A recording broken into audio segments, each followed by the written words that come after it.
Merhaba arkadaşlar. Bugün derin dondurucu için menemenlik hazırlıyoruz. Burada 3 kilo domatesim ve 1 kilo charleston biberim var. İsterseniz sivri biber de kullanabilirsiniz.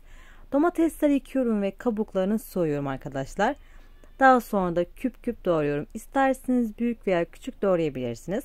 Ardından doğramış olduğum ve tohumlarını çıkarmış olduğum biberleri de üzerine ilave ediyorum.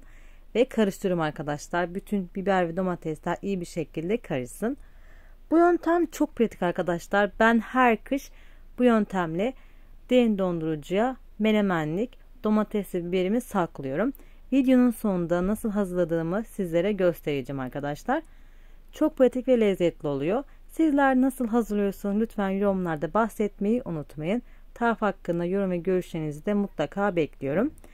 İyi bir şekilde karıştıktan sonra buzdolabı poşetine dolduruyorum arkadaşlar. Siz kişi sayısına göre doldurun arkadaşlar. Ben 5 veya 4 kişilik hazırlayacağım. O şekilde hazırlıyorum menemenliğimi. Çünkü fazla kalmasını istemiyorum. Bu şekilde düzeltiyorum ve boşluk kalmamasını sağlıyorum arkadaşlar. Sizler beni buraya kadar izlediyseniz lütfen küçük bir emoji de olsa bırakmayı unutmayın. Diğer kalan menemenleri de aynı şekilde poşetlere dolduruyorum ve iyi bir şekilde kapatıyorum. Bu şekilde kilitli bir poşetiniz yoksa normal poşette kullanabilirsiniz arkadaşlar, buzdolabı poşetini.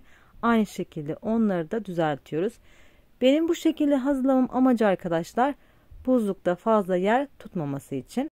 Ben kış için en az 5 poşet bu şekilde buzdolabımda muhafaza ediyorum. Siz isterseniz domatesleri ayrı, biberleri ayrı bir şekilde poşete koyabilirsiniz. Ama benim kolayıma bu yöntem daha iyi arkadaşlar. Daha kolay oluyor benim için. Geri kalanları da aynı şekilde tamamlıyorum.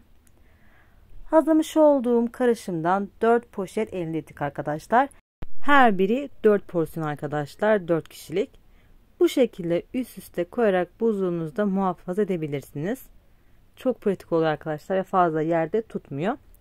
Sizlere bir tanesinin hazırlanışını göstermek istiyorum arkadaşlar. Buzluktan çıkardım. Hiç bekletmeden arkadaşlar hemen yapılışına geçeceğiz.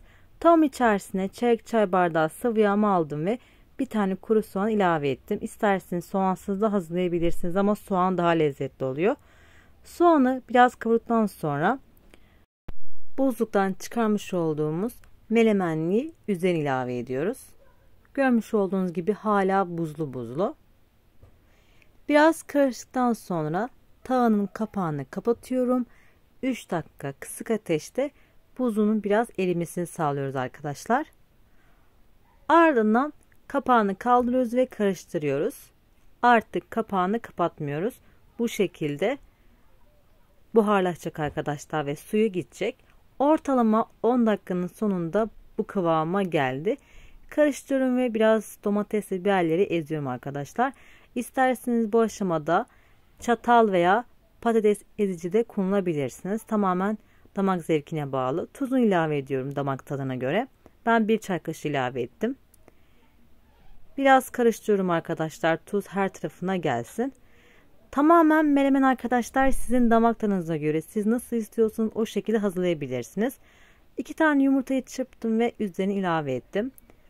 Biraz karıştırıyorum ve ocağımın altını kapatıyorum. Tarifimin sonuna geldim. Deneyecekler için şimdiden afiyet olsun.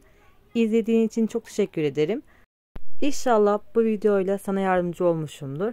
Böyle tariflerin devamı için kanalıma abone olmayı ve yeni tariflerden anında haberdar olmak için bildirimler zilini açmayı unutmayın. Farklı tariflerde görüşmek üzere. Hoşça kalın.